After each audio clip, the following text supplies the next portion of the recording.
Okay, so let's learn some words in the Coca Indigenous language, which is one of the many native languages that were spoken in the Jalisco region in pre-colonial times. Before I make a video reading off the cards, I want to talk about how the card game is supposed to work. Maybe I can have Rocio Moreno explain it to you all better in a future video. And I just want to point out as a disclaimer that I am just showing off the contents of the cards for online dissemination purposes only. So in practice, actually, these cards, they're meant to be used in a family setting. It's meant to be played as this sort of memory game that families in the Coca pueblos, they could play this card game when they're having dinner or at a get-together. And it's meant to inspire dialogue among the family members who are just discussing the meaning of these various words.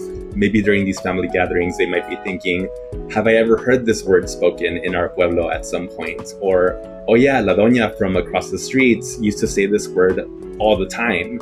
Or something along the lines of, I had no idea that the word that we use for an animal, an object, or a character was the same one used by our ancestors, the Cocas, 500 years ago. Another point worth mentioning, so you're going to notice here that there's actually a ton of words here. There's a ton of words that are listed in the Vocabulario that, of course, there are not cards for all of them. So again, I'm just covering the words that are covered in the cards. In a separate video, I'll go ahead and cover some of these other words that are not put into card form.